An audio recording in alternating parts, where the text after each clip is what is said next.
नमस्कार. आज 24 जुलै 2024 वार आहे बुधवार. लोकसत्ता आणि द हिंदू वृत्तपत्र विश्लेषणमध्ये आपलं स्वागत आहे. आज आपण परिपूर्णरित्या बजेटवरती चर्चा करणार आहोत. ओके, अगदीच भरपूर विद्यार्थ्यांचे मेसेज होते की सर बजेटवरती सेशन घ्या किंवा इकॉनॉमिक सर्वेवरती थोडंसं सेशन घ्या. ते मी मान्य केलेलं आहे व आज आपण पूर्णतः बजेटवरती चर्चा करणार आहोत. त्यानंतर याचे नोट्स काढायचे आहेत का किंवा मॅगझिन तुम्हाला मिळणार आहे का बजेटवरती, तर पहा, हा जो वृत्तपत्र आहे त्यानंतर आजचा जो द हिंदू वृत्तपत्र आहे, हे दोन कॉम्बिनेशन जर केलात ना तर अगदीच आपलं नोट्स आहेत. त्यामुळे आपलं जे मॅगझिन आहे त्यामध्ये परत एकदा मी हे करणार नाही आहे, म्हणजे मॅगझिनमध्ये मी हे इन्क्लूड केलेलं नाही आहे बजेट. फक्त तुम्ही ना हे जे आजचं वृत्तपत्र आहे त्याची PDF आपल्या टेलिग्राम चॅनलवरती अवेलेबल आहे. मग ते तुम्ही रीड करायचं आहे किंवा फ्युचर रेफरन्ससाठी तुम्ही स्टार करून ठेवा ह्या PDF ला. डन. त्यानंतर हे जे बजेट आहे ते कोणासाठी म्हणजे खास वगैरे आहे किंवा कोणते विद्यार्थी अगदीच पाहू शकतात, तर जे मेन्स लिहिणार आहेत त्यांच्या विद्यार्थ्यांसाठी हा महत्त्वपूर्ण असेल. बाकी ज्या विद्यार्थ्यांची प्रिलिम 2025मध्ये आहे त्यांनी फक्त लक्षात ठेवा, मी जे पॉईंट वगैरे सांगेल किंवा बजेट म्हणजे काय वगैरे आता आपण अगदी शून्यातून सुरुवात करणार आहोत बजेट समजण्यासाठी. त्यामुळे पहा, याच्यापूर्वी मी कधी म्हटलं नाही की तुम्ही व्हिडिओ शेवटपर्यंत पहा, पण अगदीच तुम्हाला जर बजेट म्हणजे काय किंवा अगदी सर्व गोष्टी अगदी चांगल्या पद्धतीने अगदी क्रॅश कोर्स टाईप जर जाणून घ्यायचं असेल ना तर आजचा व्हिडिओ तुम्ही नक्की पाहू शकता. म्हणजे 2025चे जे विद्यार्थी आहेत त्यांना परत एकदा बजेट फेब्रुवारीमध्ये आल्यानंतर समजून घेण्यासाठी अगदीच मदत होईल. त्यानिमित्ताने आजचा हा लेक्चर असेल. त्यानंतर आता आपण सुरुवात करूयात आजच्या वृत्तपत्राला. तर पहा, द हिंदूमध्ये काही बातम्या आलेल्या आहेत, ओके, आणि लोकसत्तामध्ये काही आहेत. मग मी काय केलं आहे पहा, कॉम्बिनेशन केलं आहे दोन्ही वृत्तपत्राचं. त्यामुळे आता अगदीच इथे जर नसेल, म्हणजे लोकसत्तामध्ये जर नसेल ना ती बातमी किंवा तशा पद्धतीने आकडेवारी जर लोकसत्तामध्ये नसेल ना तर तुम्हाला कुठे मिळेल, द हिंदूमध्ये मिळेल. पण मी समजावत असताना दोन्हीचं कॉम्बिनेशन करून सांगणार आहे. ओके, तर चला. पदकवीर दोघेच, अर्थसंकल्पात बिहार आंध्रवर मेहर नजर, महाराष्ट्र कोर्टाच, रोजगार निर्मितीसाठी अनेक योजना, एंजल टॅक्स रद्द, प्राप्तिकरात सवलत. डन. आता त्यापैकी एंजल टॅक्स आपण पुढे पाहणारच आहोत. शैक्षणिक कर्ज आणि मुद्रा कर्जाच्या मर्यादेत वाढ करण्यात आलेली अशा तरतुदी या बजेटमध्ये आपल्याला प्रामुख्याने दिसत आहेत. ओके, मग आता आपण सर्वप्रथम म्हणजे बजेटचा हायलाईट तर तुम्हाला समजलं की बजेटमध्ये ह्या गोष्टींवरची चर्चा करण्यात आलेली आहे. डन. मग आता प्रश्न पडतो की बजेट म्हणजे काय किंवा ज्या वेळेस बजेट वगैरे मांडलं जातं त्यावेळेस न्यूजपेपरमध्ये वगैरे हवा का केली जाते. ओके, म्हणजे असतं तरी काय बजेटमध्ये, तर आपण सर्वसाधारणपणे हे मृणाल सरांच्या हँडआउटमधून समजून घेऊयात. तर पहा, हे जे हँडआउट आहेत याचं सर्व श्रेय अगदीच मृणाल सरांना जातं व आपण कॉपीराईट करत आहोत, मान्य आहे, पण एज्युकेशनल पर्पजसाठी हा आपला कॉपीराईट असेल, त्यामुळे हे फेअर यूज आहे. डन. तर पहा, आता बजेट म्हणजे काय बेसिकली, तर अगदीच एक वर्षाचा इथं जमा खर्च वगैरे मांडण्यात येतो. म्हणजेच काय, आता आपल्या भाषेत जर समजायचं म्हटलं, आपण एक फॅमिली जर असो तर फॅमिलीमध्ये पहा, आता अगदीच मला जर सॅलरी टाईप इन्कम वगैरे असेल किंवा माझं जर बिझनेस असेल ना तर मला अगदीच प्रत्येक गोष्टीचं तिथं काय चार्टर्ड अकाउंटकडून वगैरे किंवा आपापल्या घरी वगैरे डायरीमध्ये ते लिहून ठेवावं लागतं किंवा माझी इन्कम ह्या महिन्याला एवढी झाली. ओके, दिवाळीमध्ये माझी कदाचित इन्कम जास्त होते तर अगदीच ज्यावेळेस आकाड वगैरे लागतो किंवा आषाढ महिना लागतो त्यावेळेस आपली इन्कम कमी होते. अगदी आपल्यालाही माहिती आहेत गोष्टी. ओके, मग अगदी हे झालं बिझनेसमॅनसाठी. ओके, बिझनेसमॅनसाठी. पण सॅलरीवाल्यांसाठी कसं, सॅलरीवाल्यांची प्रत्येक महिन्याला सॅलरी तर बरोबरच येत असते. ओके, त्यामुळे त्याचं तर काही प्रॉब्लेम येत नाही किंवा या महिन्यात माझी कमी सॅलरी येईल व दुसऱ्या महिन्यात माझी जास्त सॅलरी, तसं काही नसतं. त्यांना अगदीच 100 रुपये पर महिन्यात जर सॅलरी असेल तर अगदी 12 महिन्याची 1200 रुपये अशा पद्धतीने त्यांना सॅलरी वेळेवर मिळतच असते. डन. मग पहा, बिझनेसमॅनची इन्कम जर असेल, वार्षिक इन्कम जर असेल 10,000 रुपये, ओके, 10, 1, 2, 3, आणि इकडे पण जर सॅलरीवाल्याचं जर इन्कम असेल 12,000 रुपये तर आपण हे लक्षात ठेवायचं आहे. मग आता हे एवढे इन्कम आहे, वार्षिक इन्कम आहे असं आपल्याला लक्षात येतं. मग हे केव्हा आपल्याला लक्षात येतं, तर आपण मागच्या वर्षीचं खर्च किती आहे ते आपण काढलं, म्हणजे मागच्या वर्षीचं उत्पन्न आपण काढलं व आपला हे उत्पन्न आहे असं आपण कन्सिडर केलं व यालाच अनुसरून आता माझे जे मुलं वगैरे आहेत त्यांची शाळेची फीस भरायची आहे 5,000 रुपये, त्यानंतर त्याच्या वह्या पुस्तकावरती खर्च 1,000 रुपये, पेट्रोलसाठी खर्च 2,000 रुपये, असं सर्व काढून मी खर्च मागच्या वर्षीचे जेवढे खर्च झालेले आहेत ते मी काढले.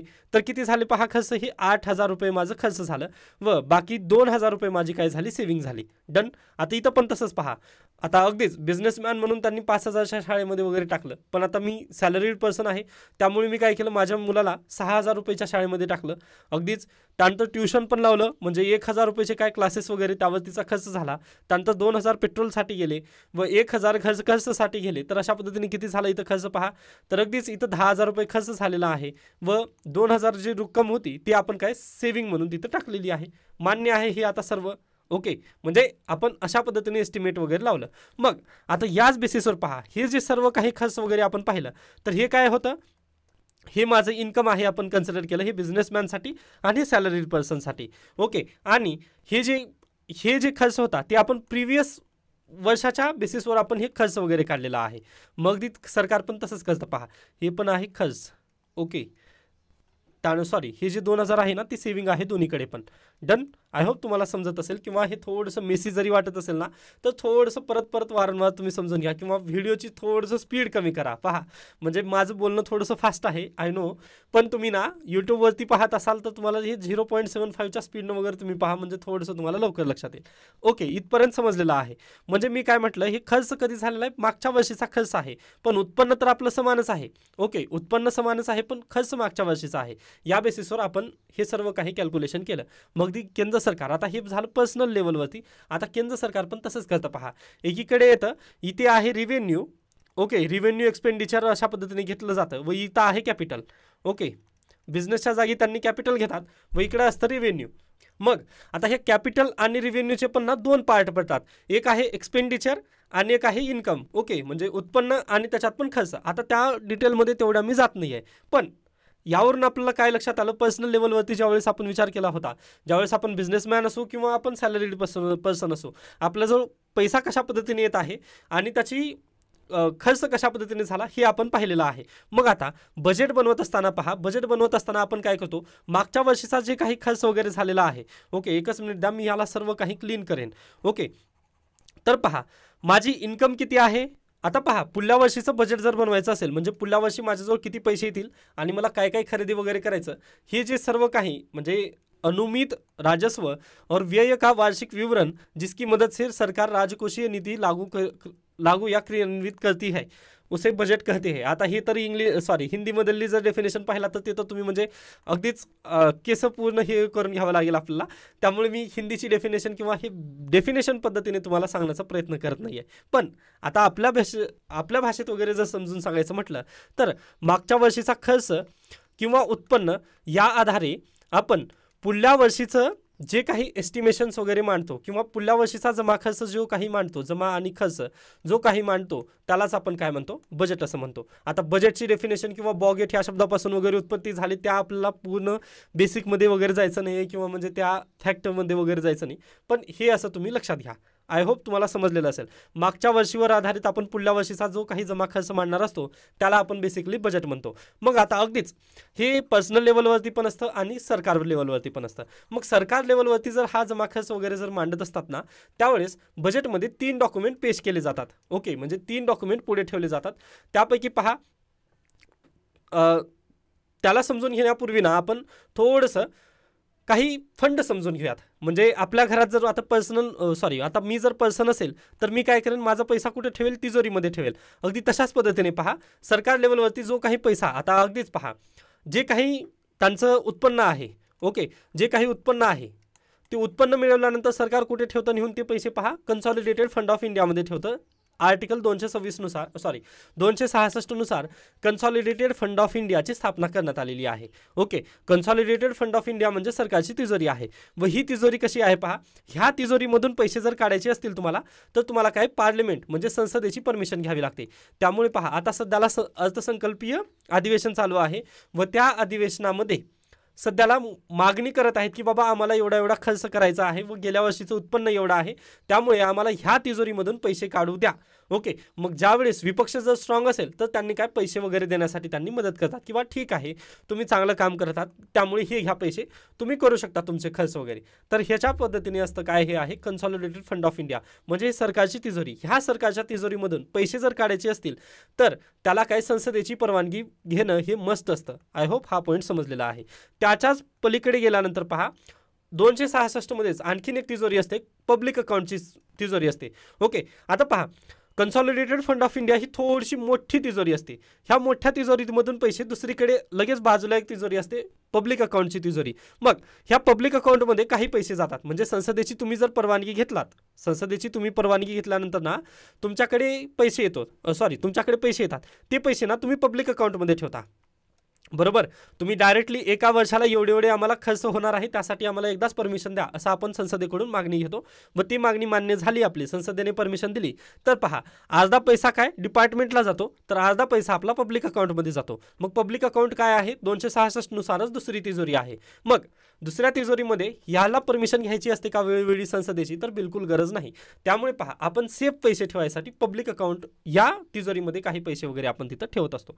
आय होप तुम्हाला हा पण पॉईंट क्लिअर झालेला आहे. त्यानंतर पुढे गेल्यानंतर पहा आर्टिकल 267 आहे. ओके, 267 म्हणजे काय, ही एक तिजोरी अशी आहे, ही प्रेसिडेंट ऑफ इंडियाकडे असते. ओके, ही प्रेसिडेंट ऑफ इंडियाची तिजोरी आहे. आता अगदीच ह्याला कोण रखवाला वगैरे ते आपल्याला पाहायचं नाही आहे, पण हे प्रेसिडेंट ऑफ इंडियाकडे तिजोरी आहे. मग ह्या तिजोरीमध्ये काय केलं जातं पहा, ज्यावेळेस आपल्याकडे आपत्ती वगैरे येते, जसं कोविड वगैरे आलेलं होतं किंवा अन्य काही गोष्टी वगैरे अन्य काही आपत्ती जर आल्या, तर त्यावेळेस केंद्र सरकार काय करतं, आपलं पब्लिक अकाउंट चेक करतं. पब्लिक अकाउंट म्हणजे ह्या तिजोरीमध्ये जर पैसे कमी असले तर हे काय करतं, लगेच प्रेसिडेंट ऑफ इंडियाला फोन करतं, सर आम्हाला पैसे पाहिजे आहेत व सध्याला खूपच अडचण वगैरे आहे असं त्यांनी म्हटल्यानंतर लगेच प्रेसिडेंट ऑफ इंडिया काय करतं, याची चावी देतं व तुम्हाला जेवढे पैसे आहेत तेवढे तुम्ही घेऊ शकता असं म्हणतं. मग केंद्र सरकार काय करतं, ह्या पैशानुसार खर्च करतं. ओके, आपत्तीवर वगैरे खर्च करतं. मग खर्च झाल्यानंतर आता इथं पार्लिमेंटची वगैरे परमिशन आहे का, तर पहिल्यांदा नाही, पण खर्च झाल्यानंतर तुम्हाला हे पार्लिमेंटमध्ये बिल मांडणं गरजेचं आहे. आय होप हे तिन्ही पद्धती तुम्हाला समजले आहेत की सरकारच्या तिजोरी कशा पद्धतीने कार्य करतात. डन. आता याला तुम्हाला आणखी जर काही जास्त पद्धतीने जर जाणून घ्यायचं असेल तर आपलं लक्ष्मीकांत सरांच्या पुस्तकामध्ये हे अगदी चांगल्या पद्धतीने डिटेलिंग दिलेली आहे. पण आपला आता लेक्चरला समजण्यासाठी मी हे सर्व काही तुम्हाला सांगितलेलं आहे. आय होप तुम्हाला हे सर्व काही गोष्टी समजलेल्या असतील. मग त्यानंतर आता आपण पुढे जाऊयात. आता पुढे गेल्यानंतर पहा आपलं जे बजेट असतं त्याला आपण बही खाता असं देखील म्हणतो. त्यामुळे ते लाल कपड्यामध्ये वगैरे काय लपेटून वगैरे दिलं जातं. पहा आता तुम्ही कालची पण इमेज पाहिली असेल निर्मला सीतारामन यांची, तर त्यांनी लालगी जी पिशवी होती त्यामध्ये त्यांनी ते टॅब वगैरे घेऊन आलेलं होतं. याच्या पूर्वी व्हायचं काय पहा, पूर्वी अगदीच पेपरमध्ये ते पेपर बजेट असायचं, पण आता ते डिजिटल बजेट येत आहे, म्हणजे टॅबवरती ते बजेट वगैरे मांडण्याचं काम केलं जात आहे. ओके, ह्या सर्व गोष्टी आहेत. त्यानंतर आता पहा हे जे बजेट मांडलं जातं, ओके, म्हणजे आपला त्या पब्लिक अकाउंट किंवा अगदीच कन्सॉलिडेटेड फंड ऑफ इंडियामधून पैसे जर काढायचे असतील तर आपल्याला काय करावं लागतं, तर अगदीच काही गोष्टी मांडाव्या लागतात. ओके, जे जमा खर्च आहे ते कशा पद्धतीने जमा होणार आहेत आणि खर्च कशा पद्धतीने होणार आहे हे आपण पाहणार आहोत. मग पहा बजेटमध्ये जे काल निर्मला सीतारामन यांनी बजेट मांडलं त्यामध्ये 3 डॉक्युमेंट असतात, प्रामुख्याने 3 डॉक्युमेंट असतात. पहिलं डॉक्युमेंट असतं पहा आर्टिकल 112 नुसार ॲन्युअल फायनान्शियल स्टेटमेंट. म्हणजेच काय, आत्ताच म्हटलं ना, receipt and expenditure of last year. Okay, receipt म्हणजेच काय, जमा आणि खर्च, गेल्या वर्षीचं काय काय जमा झालेले आहेत, म्हणजे गेल्या वर्षीचं उत्पन्न आणि या गेल्या वर्षीचं खर्च, हे सर्व एस्टिमेटेड जे खर्च वगैरे आहे ते सर्व आपलं काय गेल्या वर्षीचा आर्टिकल 112 नुसार आपलं ह्या वर्षीचे बजेट आहे ना त्यामध्ये हे सर्व तुम्हाला पेश करावं लागतं. आय होप हा पण पॉईंट तुम्हाला समजलेला असेल. व आत्ताच पहा आपण पाहिलं होतं बिझनेसमॅनचा खर्च आणि अगदी सॅलरीड पर्सनचा खर्च. ओके, उत्पन्न आणि त्यांचा खर्च, लास्ट इयर जेवढा खर्च झाला आणि उत्पन्न झालं त्याचा आपल्याला काय हे आर्टिकल 112 नुसार बजेटमध्ये ते डॉक्युमेंट पेश करणं गरजेचं आहे. Okay, done. हा पण पॉईंट क्लिअर आहे. त्यानंतर आर्टिकल 265 काय म्हणतं पहा. ओके, हे पहिलं डॉक्युमेंट झालं. ओके, म्हणजे गेल्या वर्षीचं जमा खर्च मांडणं हे पहिलं डॉक्युमेंट बजेटमध्ये पेश केलं जातं. दुसरं डॉक्युमेंट काय असतं पहा, तर taxes can be imposed without laws so finance bill to obtain parliament permission to collect tax. आता पहा आपल्या देशामध्ये आता अगदीच केंद्र सरकारला ना उत्पन्न पाहिजे आहे किंवा त्यांच्याकडे पैसे पाहिजे आहेत. ओके, मग पैसे कुठून येणार आहेत, तर जनतेपासून काय कर गोळा केला जातो. मग त्या कर गोळा केल्यानंतर त्यांचं काय, हे केंद्र सरकारचं, आपण जे कर भरतो ना ते केंद्र सरकारचं काय आहे, उत्पन्न आहे.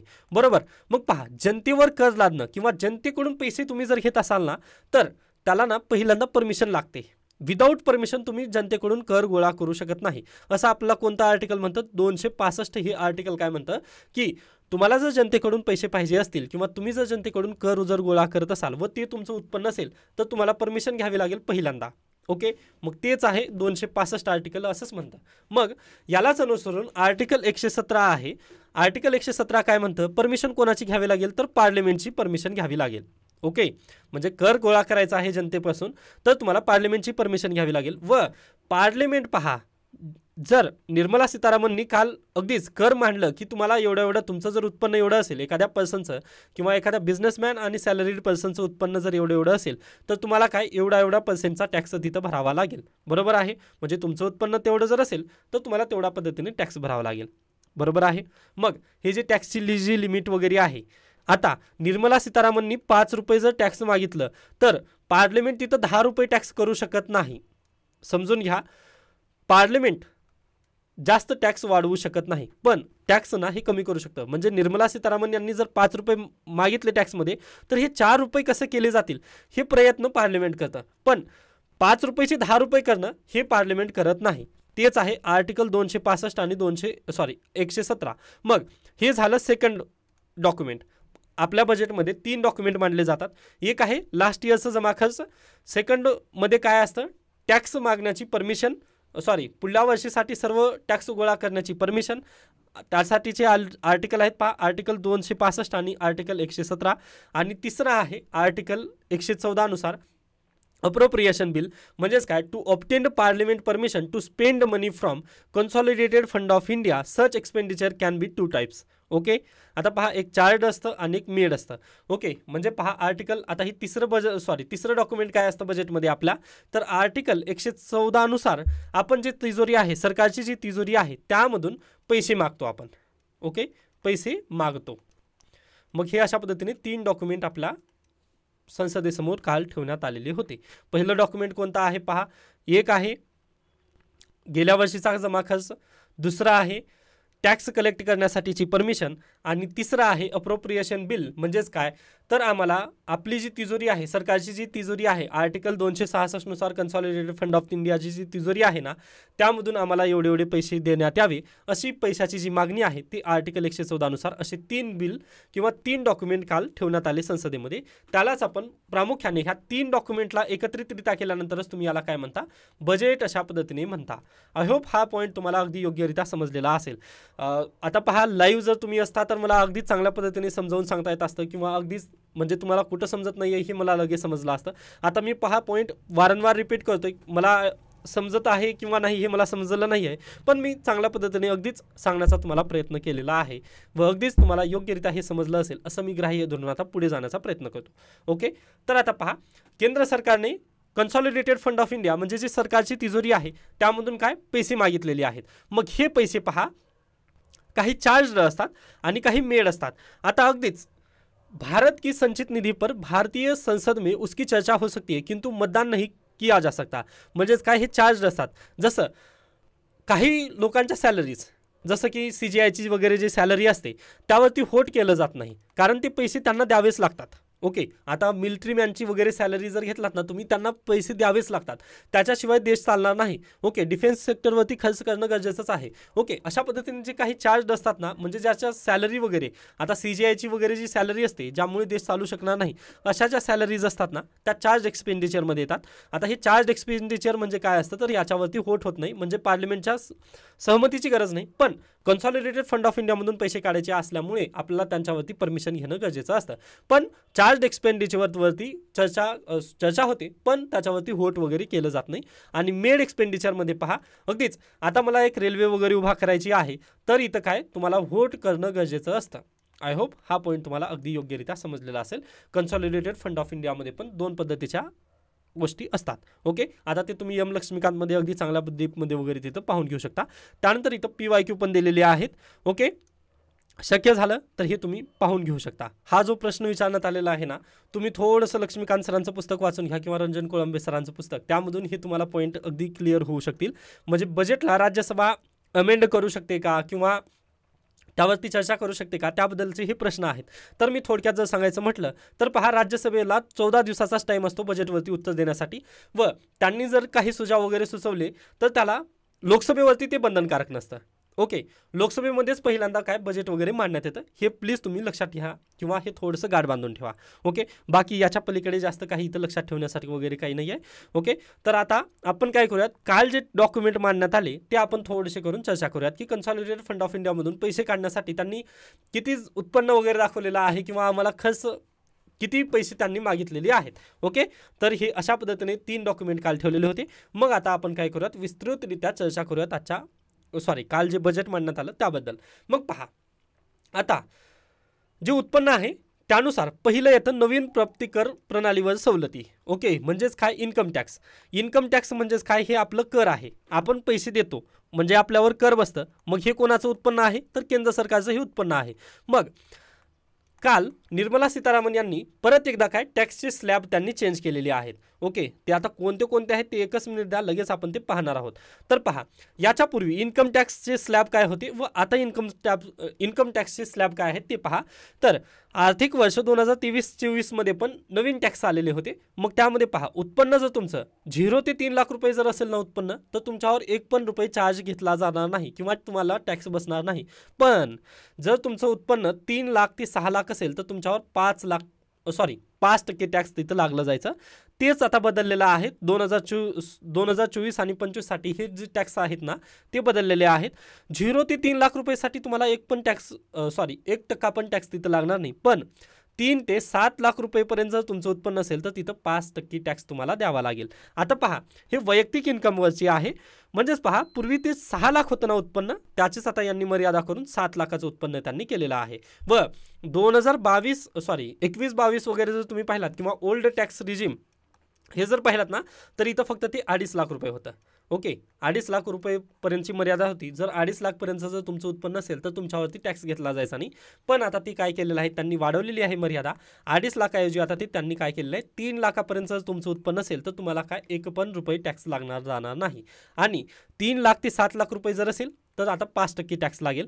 आणि 7 ते 10 लाख जर असेल तर 10%, 10 ते 12 लाख असेल तर 15%, 12 ते 15 लाख उत्पन्न असेल तर 20%, आणि 15पेक्षा जास्त जर असेल तर 30% तिथं काय टॅक्स लागला जाईल. व ह्या 30%वरती काय परत एकदा सेज लावला जाईल. ओके, म्हणजेच काय, ह्या 30%चं तुम्हाला टॅक्स द्यायचंच आहे. आता हे अदानी अंबानीसाठी आहे. प्लस याच्यावरती 15% सेज लावला जातो. म्हणजेच काय, ह्या 30%वरती परत 15% टॅक्स लावून इथं काही जास्त पैसे काढून घेण्याचा प्रयत्न इथं केला जातो. आता ही सेज म्हणजे काय वगैरे जे आहे ना, हे तुम्ही बजेट ज्यावेळेस तुम्ही इकॉनॉमिक्समध्ये शिकता ना ते अगदी चांगल्या पद्धतीने शिकलं जाईल. आता फक्त लक्षात घ्या की टॅक्सवर टॅक्स म्हणजेच काय, सेज असतो. ओके, हे 30% टॅक्स दिलात ना त्याच्यावरती 15% टॅक्स म्हणजेच काय, सेज असतं. ओके, फक्त तुम्ही एवढं लक्षात घ्या. व हे कोणासाठी असतं, अतिश्रीमंत लोकांसाठी. बाकी आपल्या गोरगरिबांसाठी हे काही नसतं. डन. आय होप हा पॉईंट समजलेला असेल की इन्कम टॅक्समधून केंद्र सरकारला आता एवढे रुपये वगैरे येणार आहेत. ओके, हे पहिल्यांदा तुम्ही जाणून घेतलात की अशा पद्धतीने आता सध्याचं देशाचं इन्कम वगैरे आहे. डन.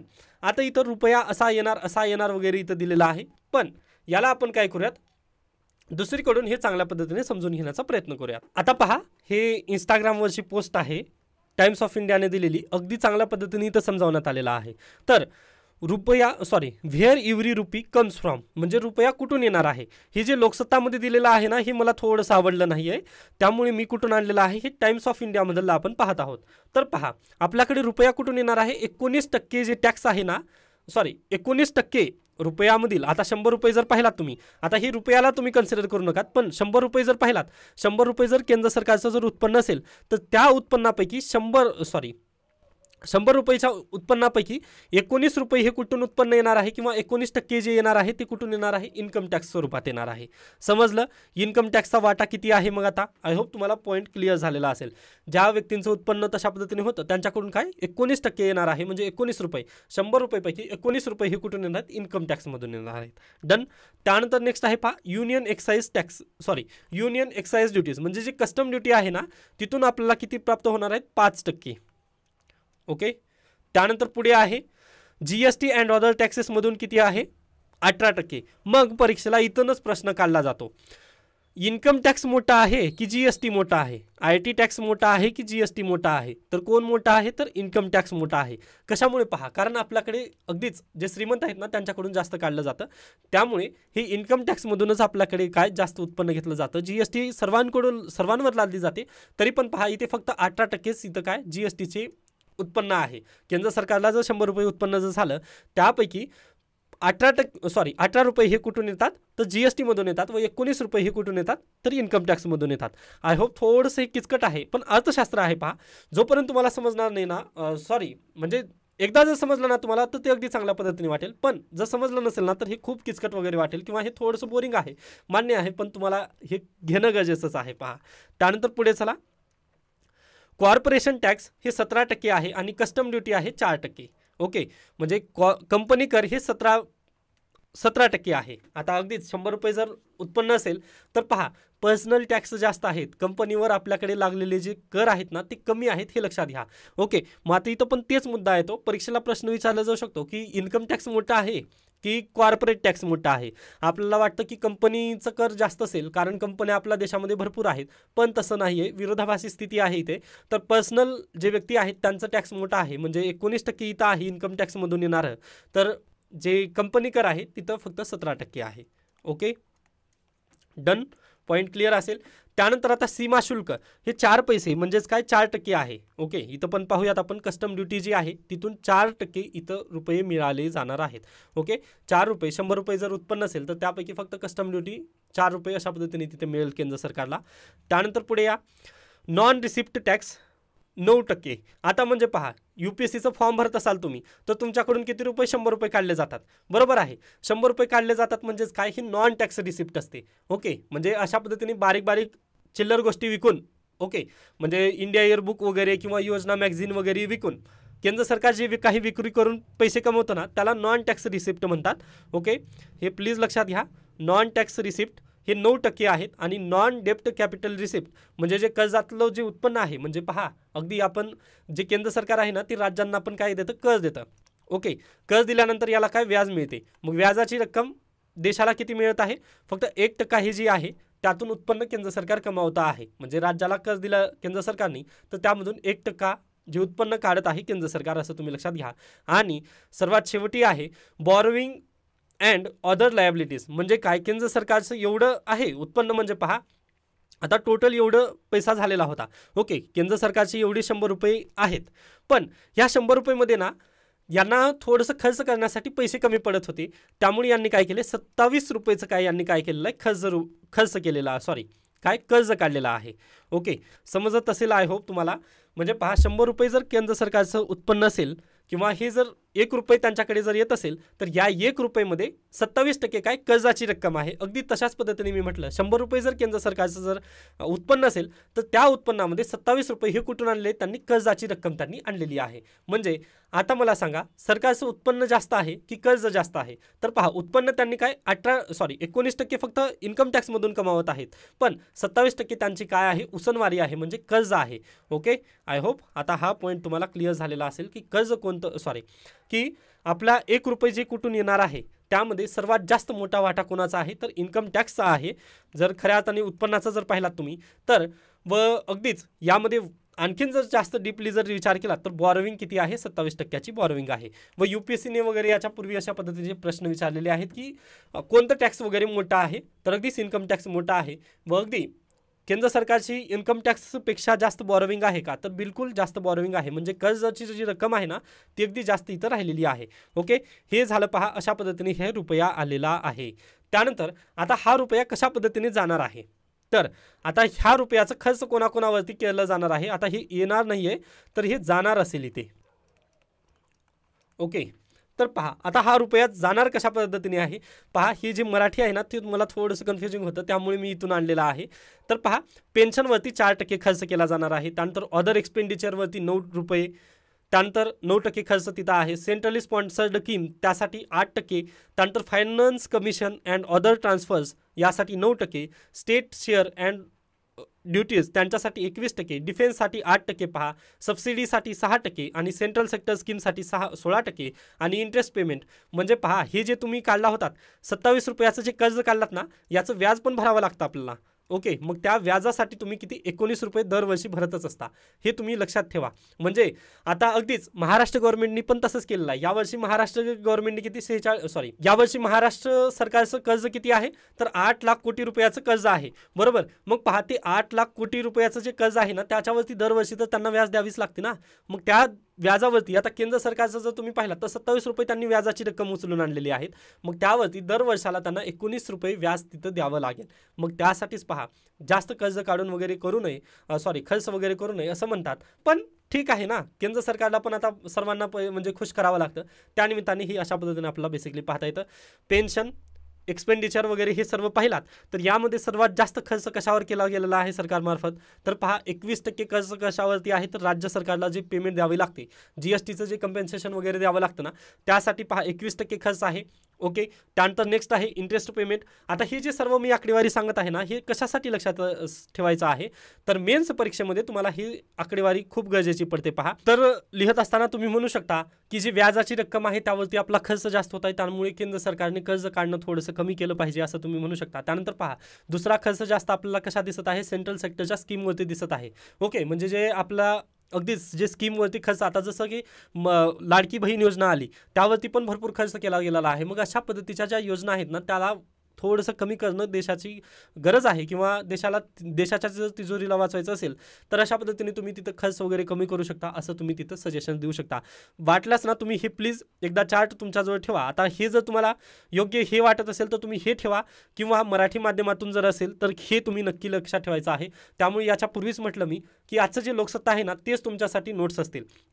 ओके, हे अशा पद्धतीने रुपया येणार आहे व अशा पद्धतीने रुपया जाणार आहे. ओके, तर हे आय होप तुम्हाला योग्यरित्या समजलेलं असेल. त्यानंतर आता परत आपण काय पूर्वीपासून सुरुवात करूयात. त्यानंतर एंजल टॅक्सबद्दल आलेला आहे. तर एंजल टॅक्स काय होतं पहा, तर अगदीच आता मी एक कंपनी काढत आहे. आता नवीन कंपनी निघत असेल म्हटल्यानंतर आपल्याकडे काय म्हणतात त्याला स्टार्टअप वगैरे म्हटलं जातं, बरोबर. म्हणजे मी अगदी गरीब आहे, पहा माझ्याजवळ तेवढी हे नाही आहे ना, म्हणजे अगदी माझ्याजवळ तेवढं भांडवल नाही आहे. मला जर कंपनी उभं करायची म्हटलं तर माझ्याजवळ तेवढं भांडवल आहे का, तर बिलकुल नाही आहे. किंवा मला स्टार्टअप करायचं आहे पण माझ्याजवळ मी गरीब असल्याने माझ्याकडे काही भांडवल नाही आहे. मग मी काय करणार, रतन टाटा यांना जाऊन भेटणार. मग रतन टाटा अगदीच मोठे उद्योजक आहेत, त्यांच्याजवळ भडीमार पैसा आहे, पैशाची काही कमी नाही आहे. मग ते काय करतात, माझ्या कंपनीमध्ये गुंतवणूक करतील. म्हणजे एखादी कंपनी नवीन आहे व त्या कंपनीमध्ये पैशाची जर कमतरता असेल तर अशा पद्धतीने एखाद्या मोठ्या उद्योजकाकडून जर आपण पैसे घेत असू तर त्याला अगदीच एंजलप्रमाणे हे काय मला मदत केले, बरोबर आहे ना. आता परीच्या गोष्टी वगैरे तुम्ही लहानपणी ऐकला असाल, अगदी तशाच पद्धतीने पहा, मला नवीन कंपनी काढायची आहे किंवा मला बिझनेस स्टार्ट करायचा आहे, पण प्रॉब्लेम काय आहे, माझ्याकडे पैसे नाही आहेत. मग मी एखाद्या परीसारखं दुसऱ्या व्यक्तीकडून पैसे अगदी इन्व्हेस्टमेंट करून घेतलं माझ्या कंपनीमध्ये व त्या व्यक्तीने इन्व्हेस्टमेंट केली. मग हे केंद्र सरकारला ना पूर्वी योग्य वाटायचं नाही. ते म्हणायचे की बाबा इथून काय फेराफेरी वगैरे केली जाईल, यामुळे इथं काय म्हणता येईल, त्यांनी एंजल टॅक्स आपण इथं कलेक्ट करायचा. ठीक आहे, मग एंजल टॅक्स असं कलेक्ट करायचं असं त्यांनी ठरवले होते. मग त्यामुळे पहा आता रतन टाटा टॅक्स जर कलेक्ट करणार असेल केंद्र सरकार तर ते इन्व्हेस्ट करतील का माझ्या कंपनीमध्ये. म्हणजे पहा इथं ह्या कंपनीमध्ये 100 रुपये इन्व्हेस्ट करायचं तर आहे, मान्य आहे, पण 100 रुपये प्लस एंजल टॅक्स लागलं किती 20%, तर मला 120 रुपये रतन टाटाला इथं काय फटका बसतो. ओके, मग त्यामुळे रतन टाटाना माझ्या कंपनीमध्ये किंवा जे स्टार्टअप निघत आहेत ना त्यामध्ये इन्व्हेस्टच करायला तयार नव्हते, की बाबा 20% तिथं टॅक्स कोण देत बसणार आहे. ओके, बरोबर आहे ना, 20% केंद्र सरकारला फुकटमध्ये कशाला द्यायचं, जेवढं आहे आपलं कॉर्पोरेट टॅक्समध्ये तर ते देणारच आहेत कंपनीला, मग जिकडे तिकडे टॅक्स कशाला भरत बसायचं. त्यामुळे रतन टाटा किंवा जे दुसऱ्या हे आहेत म्हणजे मोठे जे इन्व्हेस्टर आहेत ना ती इन्व्हेस्टच करत नव्हते स्टार्टअपमध्ये वगैरे. मग हे केंद्र सरकारला त्यांची चूक लक्षात आली की बाबा एंजल टॅक्सला आपण काय केलेलं आहे, एंजल टॅक्स जास्त होत आहे किंवा एंजल टॅक्समुळे परकीय गुंतवणूक पण भारतामध्ये येत नाही आहे. यासाठी त्यांनी काय केलेलं आहे पहा, आता स्टार्टअपला मदत करण्यासाठी एंजल टॅक्स त्यांनी काय केलेला आहे, कपात केलेली आहे. म्हणजे केंद्र सरकारचं उत्पन्न इथं कमी झालं की जास्त झालं, आता तर अगदीच बिलकुल कमी झालेला आहे. निगेटिव्ह न्यूज आहे ही.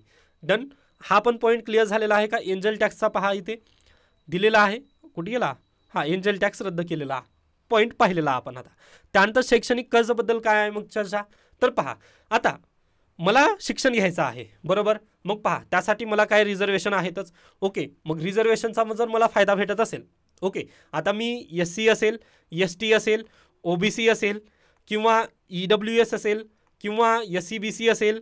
ओके, हे आलं म्हणा, कशात आलं, OBC मध्येच आलं असं आपण कन्सिडर करूयात.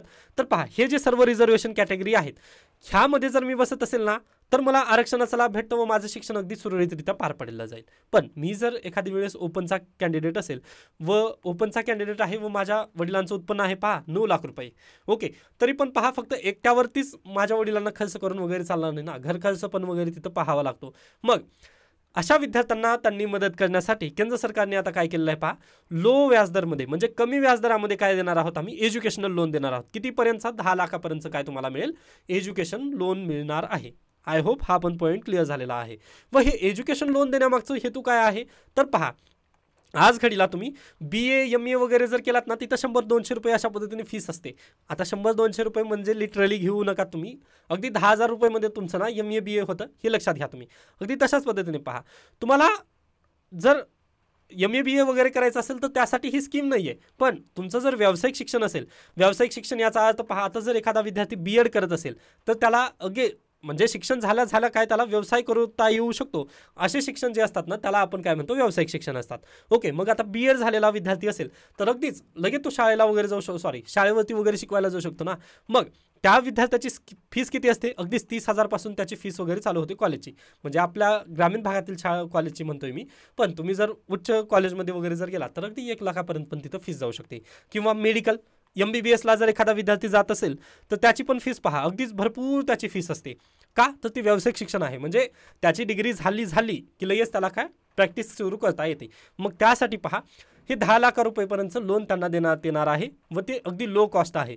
म्हणजेच याचा हेतू काय आहे, केंद्र सरकारचा हेतू काय आहे तर तुम्ही आता व्यावसायिक शिक्षणाकडे जास्त जा किंवा स्किल्ड इंडियाकडे तुम्ही जास्त जा, असं त्यांचं बेसिकली हेतू आहे. तुम्ही MA BA वगैरे करू नकात.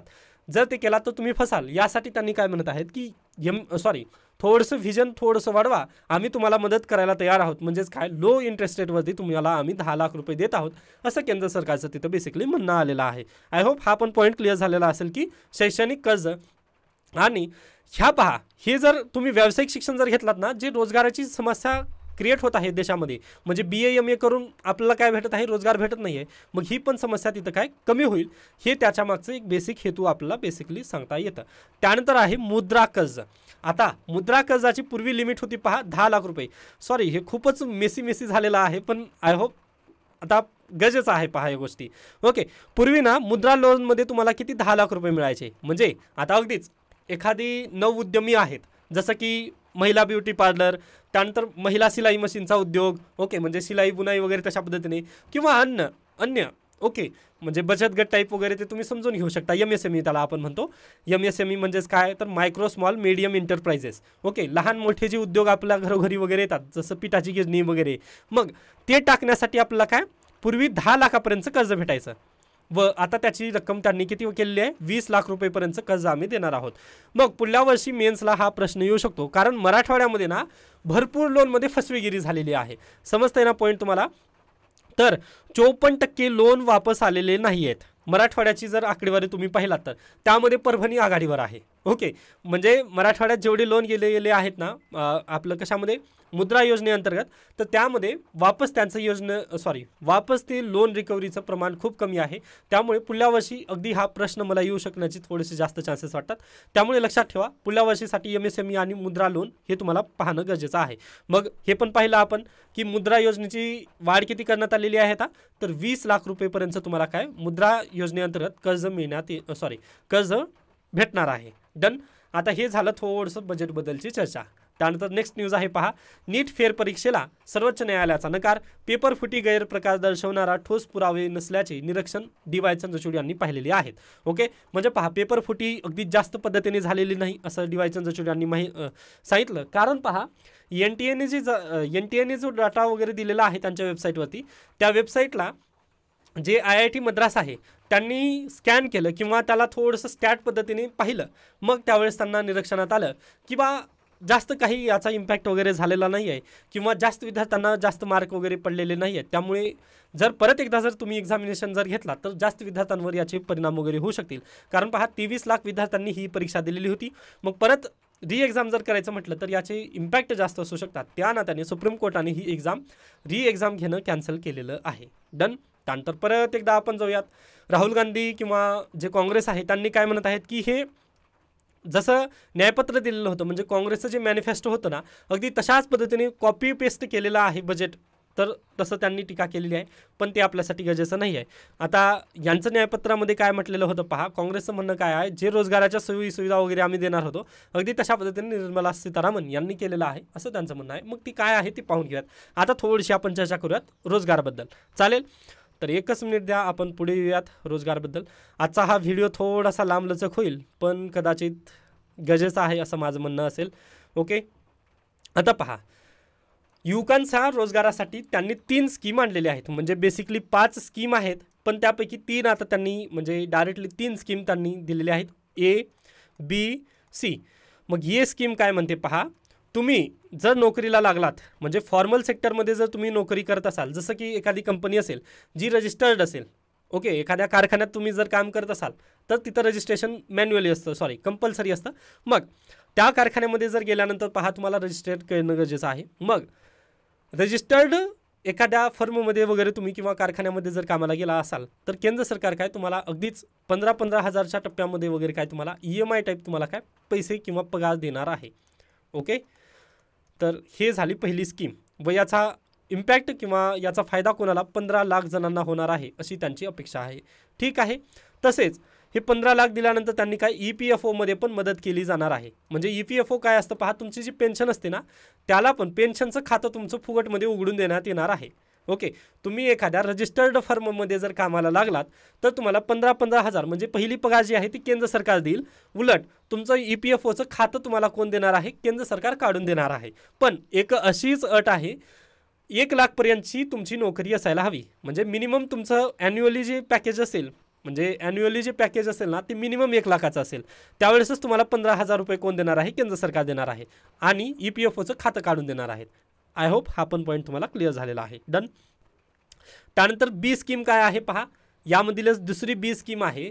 तर उत्पादन क्षेत्र म्हणजेच काय, मॅन्युफॅक्चरिंग इंडस्ट्री. उत्पादन क्षेत्र आता कशाला म्हणायचं आपण, तर मोबाईल कंपनी असेल, मोबाईल मॅन्युफॅक्चरिंग जिथं होतं त्या क्षेत्रामध्ये जर तुम्हाला नोकरी लागलेली असेल, म्हणजे कोणताही मॅन्युफॅक्चरिंग इंडस्ट्री असू द्या, त्या जर इंडस्ट्रीमध्ये तुम्हाला जर नोकरी लागलेली असेल तर तिथं पण काय तुम्हाला केलं जाणार आहे, तर अगदी EPFOचं खातं तुम्हाला काढून दिलं जाईल आणि 4 वर्ष EPFOमध्ये कॉन्ट्रिब्युशन कोण करणार आहे, खुद्द केंद्र सरकार करणार आहे. म्हणजे तुम्हाला पेन्शन देण्यासारखं काम इथं केलं जाणार आहे EPFO म्हणजे. ओके, म्हणजे इथं बेसिकली सांगायचं काय आहे, तर सरकारी नोकरीमध्ये तुम्ही जाऊ नका, तर प्रायव्हेट सेक्टरमध्ये जा. प्रायव्हेट सेक्टरमध्ये गेल्यानंतर देखील आम्ही काय करणार आहोत, तुम्हाला EPFOचा लाभ मिळवून देणार आहोत असं त्यांचं इनडायरेक्टली सांगणं आहे. डन. आणि तिसरं सेक्टर आहे ते काय आहे, दुसऱ्या सेक्टरवरून पहा, लाभ किती 30 लाख तरुणांना होईल असं त्यांचं मत आहे. चांगली गोष्ट आहे. त्यानंतर तिसरी योजना आहे पहा, रोजगार देणाऱ्या नियुक्त्यांना पाठबळ देणारी ही योजना सर्व क्षेत्रात अतिरिक्त रोजगारासाठी आहे. 1 लाखपर्यंत मासिक वेतन असणाऱ्या अतिरिक्त रोजगाराचा यामध्ये समावेश असेल. सरकार प्रत्येकी कर्मचाऱ्यासाठी त्यांच्या EPFO योगदानाच्या नियुक्त्यांना 3,000 रुपये प्रति महिना 2 वर्षांपर्यंत परतफेड करेल. आता या C योजनेनुसार पहा, एखादी कंपनी आहे ॲपल, ओके, ही जर कंपनी तरुणांना जर रोजगार देत असेल तर परत इथं काय 2 वर्षाची यांनी काय देणार आहेत, गॅरंटी देणार आहेत. कशाची, EPFOमध्ये कॉन्ट्रिब्युशन करण्याची. ओके, आय होप तुम्हाला समजत आहेत पॉईंट. म्हणजे तिन्ही योजनेमध्ये सारखंच काय आहे, तर पेन्शन, EPFO, ओके, यामध्ये खातं वगैरे काढून देतील. व जे आता इथं मॅन्युफॅक्चरिंगसाठी 4 वर्षाची मुदत आहे, पण तुम्ही जर एखाद्या साधारण पण कंपनीमध्ये जर काम करत असाल व तिथं जर रोजगार देत असेल एखादी कंपनी, तर इथं यांनी काय म्हटलेलं आहे, तुम्हाला 2 वर्षापर्यंतचा आम्ही काय देऊ, EPFOमध्ये त्या व्यक्तीचं कॉन्ट्रिब्युशन वगैरे केंद्र सरकार करेल व इथे 50 लाख जणांना याचा अतिरिक्त रोजगार मिळण्याची वगैरे इथं अपेक्षा आहे असं केंद्र सरकारने त्यांच्या बजेटमध्ये म्हटलेलं आहे. आता पहा, ही योजना खरंच लागू होतील का, किंवा ह्या योजना खऱ्याच योग्य पद्धतीने जसं यांनी म्हटलेलं आहे तसं कागदावर तसं प्रत्यक्षात उलटतील का, याबद्दल प्रश्नचिन्ह निर्माण नक्कीच झालेले आहेत पहा. कारण एवढं म्हणू शकत नाही आपण, कारण ॲपल कंपनी काढून टाकत आहेत लोकांना, आर्टिफिशियल इंटेलिजन्सचा तिथं वापर वगैरे होत आहे व या बेसिसवर तुम्ही असं म्हणता की EPFOमध्ये वगैरे आम्ही कॉन्ट्रिब्युशन वगैरे करू, तर हे प्रॅक्टिकली खरं पाहिलं तर नाही आहे. त्यामुळे पहा, भरभरून यावरती टीका होत आहे, पण मी याबद्दल जास्त चर्चा करत नाही आहे, कारण आपल्याला फक्त काय काय आलेलं आहे बजेटमध्ये हे सध्याला पाहायचं आहे. बाकी याच्यावरती निगेटिव्ह जर तुम्हाला पाहिजे असेल ना तर इथं भरभरून लगेच पहा, इथे निगेटिव्हिटी पण दिलेलीच आहे त्यांनी. डन. आता त्यानंतर पहा, तरुणांसाठी इंटर्नशिपची संधी. आता ही 4थी स्कीम आहे पहा. ओके, पुढील 5 वर्षामध्ये 20 लाख तरुणांना कुशल बनवण्यासाठी केंद्र सरकारने नवी योजना जाहीर केली. या योजनेमुळे देशातील कर्मचाऱ्यांमध्ये लक्षणीय वाढ होईल आणि तरुणांना विविध उद्योगांमध्ये पुढे जाण्यासाठी आवश्यक कौशल्य उपलब्ध होतील असे सीतारामन म्हणाल्या. म्हणजेच काय, तुम्ही जर इंटर्नशिप जर करायला गेलात तर तुम्हाला 5,000 रुपये पर मंथचा भत्ता तिथं देण्यात येणार आहे. डन.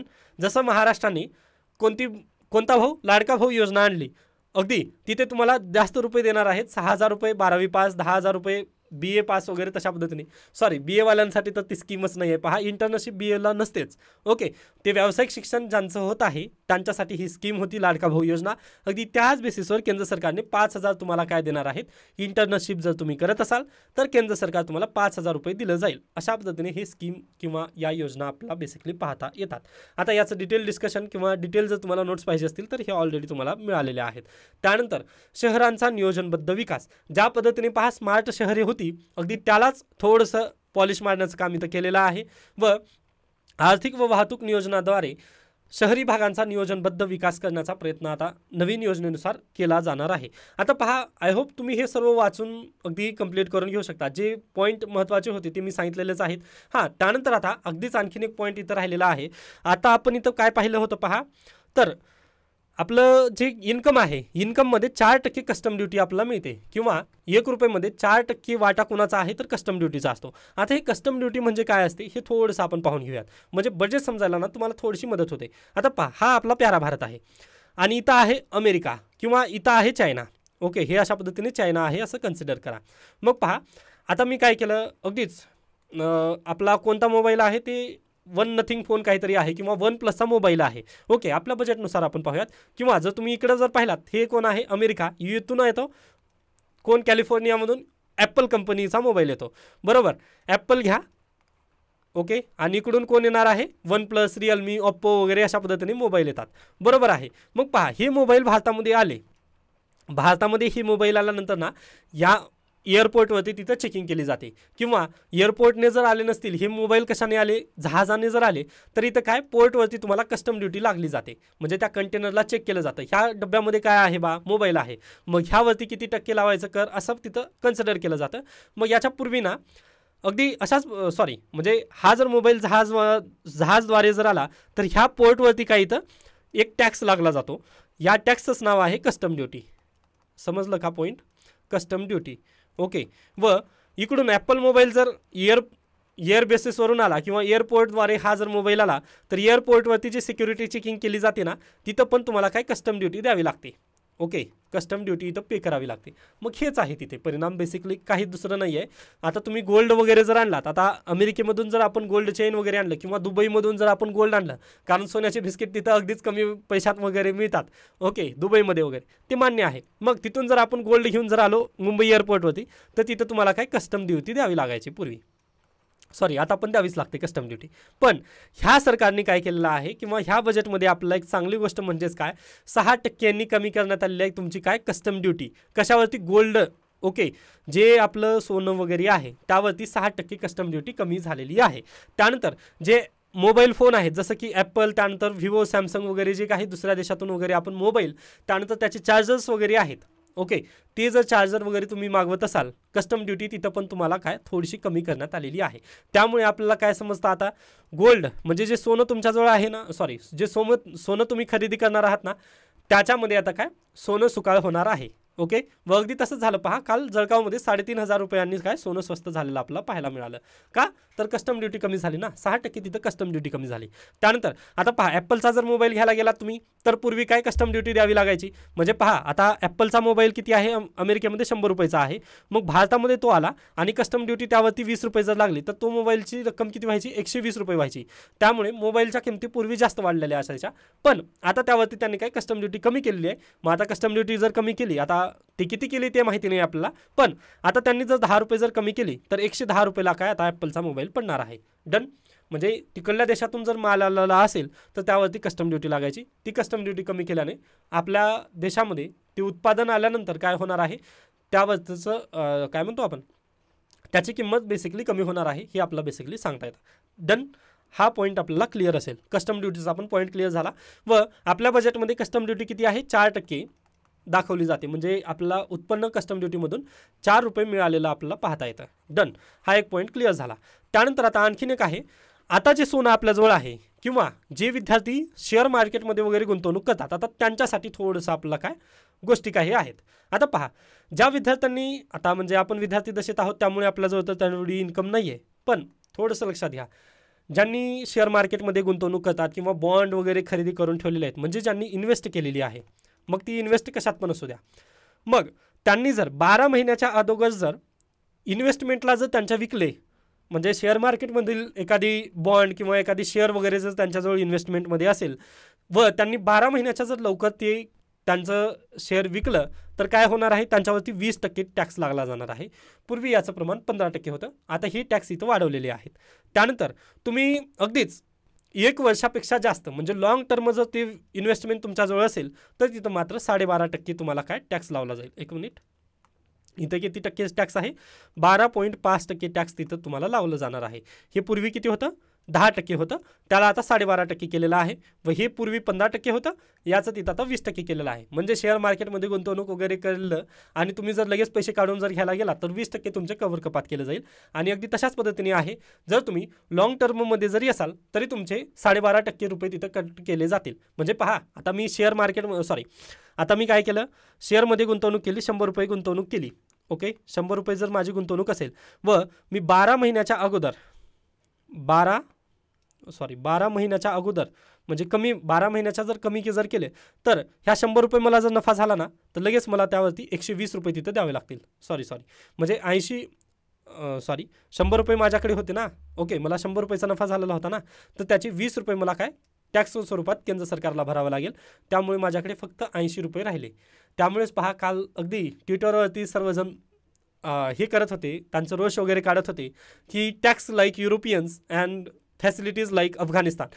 म्हणजे आता काही विद्यार्थी थोडंसं याबद्दल रोष वगैरे व्यक्त करतील, पण खऱ्या पद्धतीने जर पाहिलात ना तुम्ही तर हे सर्व जे बजेट काल मांडण्यात आलं ते तसंच आहे ना. आता आणखीन काही गोष्टी सांगायच्या आहेत जे जास्त पद्धतीने विद्यार्थी शेअर मार्केटमध्ये गुंतवणूक करतात, त्यामुळे मी सांगतोय हे. त्यानंतर पहा, आता ज्या विद्यार्थ्यांनी लॉंग टर्म म्हणजे 12+ म्हणजे काय 15 महिन्याचं एखाद्या विद्यार्थ्यांनी 15 महिन्यासाठी गुंतवणूक केली, तर 15 महिन्यासाठी गुंतवणूक केली 100 रुपयाची, तर पहा त्यावरती किती 12.5 रुपये तिथं काय टॅक्स त्याला लावला जाईल. म्हणजेच काय 12.5 म्हटल्यानंतर पहा 88 रुपये त्याचे काय त्याच्याजवळ राहतील, बाकीचे 12.5 रुपये त्याचे कपात केले जातील, केंद्र सरकार टॅक्स स्वरूपात तिथं वसूल केलं जाईल. त्यानंतर आणखीन पुढे गेल्यानंतर हे स्कीम पहा, तुमच्याजवळ जर आता आपल्या दादा परदादांनी वगैरे आपलं घर वगैरे बांधून ठेवलेलं आहे. ओके, एकच मिनिट द्या, थोडंसं क्लीन करतो. सर्वांना माहिती असेल निवडणुकीच्या दरम्यान हेरिडिटरी टॅक्सची कन्सेप्ट आलेली होती. मग अगदी तशाच पद्धतीने इथं पण एक आहे काय, तर आपले हे बिल्डिंग आहे जे की आपल्या दादा परदादांनी वगैरे घेऊन ठेवलेलं आहे, ज्याला आपण कॅपिटल गेन्स टॅक्स असं म्हणतो. ओके, CGT लावलं जाणार आहे. ते किती आहे पहा. याच्या पूर्वी काय व्हायचं पहा, आपली दादा परदादांनी जर प्रॉपर्टी 2003 मध्ये खरेदी केलेली होती. ओके, 2003 मध्ये ही प्रॉपर्टी होती 100 रुपयाला व आता ती प्रॉपर्टीचं 2023ला मूल्य काय झालेलं आहे पहा, 1000 रुपये जर झालेलं असेल. ओके, व मला आता ही प्रॉपर्टी विकायची आहे. ही माझी बिल्डिंग आहे किंवा अन्य काहीतरी असू द्या किंवा गोल्ड पण असू द्या. बरं, आता त्यामध्ये गोल्ड पण आलेलं आहे. ओके, गोल्ड असू द्या किंवा हे बिल्डिंग वगैरे असू द्या, ती काही पण असू द्या. मग माझ्याजवळ ती बिल्डिंग वगैरे होती, ती 2003ला माझ्या वाडवडिलांनी वगैरे 100 रुपयाला खरेदी केली होती व त्याला आता 2023मध्ये भाव किती आहे, 1000 रुपये जर भाव वगैरे आलेला असेल तर याच्यापूर्वी काय व्हायचं, नफा किती झालेला आहे पहा, इथे 900 रुपयाचा नफा झालेला आहे. बरोबर, 900 रुपयाचा नफा आहे. मग यांनी काय, पूर्वी याच्यावरती जे टॅक्स लागलं जायचं ना, हे कपात केलं जायचं. म्हणजे दर वर्षाचं किती रुपयाने ही टॅक्स आहे ते पूर्वी काही कपात केलं जायचं, पण आता यावर्षी कपात केली जाणार नाही. तुम्हाला जर ती प्रॉपर्टी विकायची असेल किंवा जर सोनं विकायचं असेल, आता अगदीच याचं परत एकदा उदाहरण पाहूयात. 2003ला सोन्याचं मूल्य होतं 50 रुपये व आता ते झालेलं आहे 1000 रुपये. ओके, 1000 रुपयाला ते जेवढं 2003चं सोनं आहे ते आता तुम्ही जर 1000 रुपयाला जर विकणार असाल तर पूर्वी ना ती कपात केलं जायचं, पण आता तुम्हाला काही इथं 20% टॅक्स द्यावा लागेल. म्हणजे प्रत्येक वर्षाला तुमच्या प्रॉपर्टीचं मूल्य केवढं वाढलेलं आहे. आता इथं 900 रुपयांनी तुमच्या प्रॉपर्टीची वाढ झालेली होती. बरोबर, मग ह्या 900 रुपयेवरती तुम्हाला 20% टॅक्स द्यावा लागेल. त्यासोबतच ह्या 1000 रुपयावरती पण काय करावं लागेल, तुम्हाला टॅक्स द्यावा लागेल. हे 900 वरती टॅक्स तर द्यावाच लागेल, पण 1000 रुपयेवरती पण टॅक्स द्यावा लागेल. पूर्वी ना ह्या 900 रुपयेवरती टॅक्स त्यांनी मागायचे नाहीत, फक्त ह्या 1000 रुपयेवरती टॅक्स मागायचे. तसंच आता हे सोनं घेतला तुम्ही 50 रुपयाचं, म्हणजे आपल्या वाडवडिलांनी सोनं घेतले होते व तुम्हाला आता मार्केटमध्ये भाव चाललेला आहे 1000 रुपये. मग आता हे सोनं जर मला विकायचं असेल तर पूर्वी इथे कितीचा फायदा झाला पहा, 950 रुपयाचा फायदा आहे. मग ह्या 950 वरती पूर्वी टॅक्स मागितलं जायचं नाही, फक्त ह्या 1000 रुपयेवरती तुम्हाला टॅक्स घेतलं जायचं, कॅपिटल गेन्स टॅक्स म्हणून तशा पद्धतीने तिथं टॅक्स मागितलं जायचं.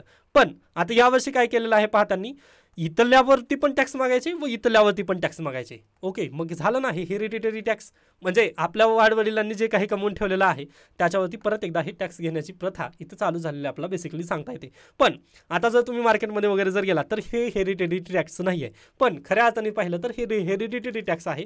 का म्हणतोय? कारण आपल्या वाडवडिलांनी जे काही इन्कम वगैरे कमवलेली होती त्यावरती हे टॅक्स मागण्याची प्रथा इथं चालू झालेली आपल्याला बेसिकली सांगता येतं.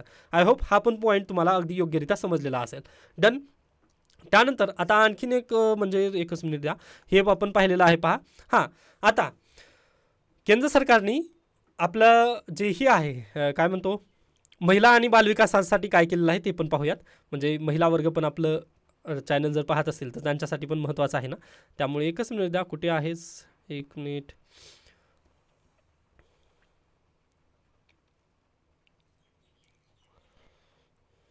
त्यानंतर महत्त्वाची बातमी जर म्हटलात तुम्ही तर UPSCसाठी 425 कोटी रुपयाची तरतूद करण्यात आलेली आहे. चांगली गोष्ट आहे असं म्हणू शकतो. त्यानंतर पहा शिक्षणाची उंच उडी आपण हे पाहिलेलं आहे, 10 लाख रुपयेपर्यंतचं कर्ज. त्यानंतर आरोग्यासाठी किती तरतुदी आहेत? 12.96% रुपयाची वाढ करण्यात आलेली आहे. हां, आणखीन एक महत्त्वाचं पॉईंट म्हणजे आत्ता कस्टम ड्युटी सांगत असताना आपला एक पॉईंट राहिलेला आहे. तर कर्करोगावरील ना 3 औषधे स्वस्त होणार आहेत. का स्वस्त होणार आहेत? तर त्यांची कस्टम ड्युटी परिपूर्णरित्या माफ केलेली आहे.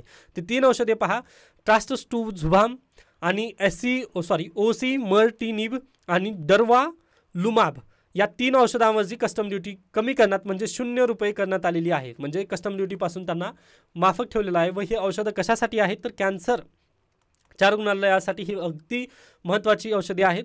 आता पहा UPSC वगैरे हे डायरेक्टली 3 औषधाची नावं देऊ शकतं व आपल्याला हे औषधाची नावं जर म्हटलं तर ते थोडंसं आपल्या डोक्याच्या वरून जातील. त्यामुळे हे प्लीज औषधांची नावं थोडंसं लक्षात ठेवायचं आहे तुम्हाला. त्यावरती सध्याला किती 10% सीमा शुल्क लावला जातो, म्हणजे कस्टम ड्युटी 10% आहे, ती आता कस्टम ड्युटी काय अगदी 0 रुपये करण्यात आलेली आहे. त्याला परिपूर्णरित्या सूट दिलेली आहे. त्यानंतर आपलं बजेटवरती खर्च किती केलेला आहे पहा, किंवा संरक्षणासाठी घसघशीत तरतूद केलेली आहे. का? तर देशांतर्गत उत्पादनाला प्राधान्य देणार आहेत व आयात कपातीवर भर देण्यात आलेली आहे. ओके, म्हणजे अगदीच यामध्ये पण ना कस्टम ड्युटी खूप कमी केलेली आहे. म्हणजे अगदी तुम्ही जर पाहिलात ना तर प्रत्येक गोष्टीसाठी केंद्र सरकारने यावर्षी काय कस्टम ड्युटीमध्ये खूप सूट दिलेली आहे आपल्याला बेसिकली दिसत आहे. ओके, आता हे कशामुळे झालं हे आपल्याला माहिती नाही. त्यानंतर IIM आणि IIT मध्ये पण काय त्यांनी शैक्षणिक खर्चावरती कपात केलेली आपल्याला हे दिसत आहे. हे अगदी चुकीचं जरी असलं तरी मान्य करणं गरजेचंच आहे. पहा, IIT IIM वरती खर्च कमी झालेला आहे. त्यानंतर कृषी विकासाला जर पाहिलात तुम्ही तर कृषी विकासाला तंत्रज्ञानाची जोड देण्यात येणार आहे. अर्थसंकल्पात 1.52 लाख कोटी रुपयाची तरतूद, तर डिजिटल पायाभूत सुविधांचा वापर करण्यात येणार आहे. आता त्या पायाभूत सुविधांचा वापर कशा पद्धतीने केला जाईल किंवा महत्त्वाच्या घोषणा काय आहेत हे तुम्ही इथं पाहून घेऊ शकता. ओके, आता बेसिकली आपला हा व्हिडिओ 1 तासच्या जवळपास गेलेला आहे. ओके, त्यामुळे आता आपल्याला इथं थांबावं लागेल. पण महिला बालविकासासाठी काय तरतुदी आहेत ती घेऊन आपण थांबणार आहोत. त्यानंतर आंध्र प्रदेश आणि बिहार या राज्यांना ना भरपूर तरतूद वगैरे दिलेली आहे, ते पण आपल्याला पाहायचे आहे. ते कसं मिनिट द्या.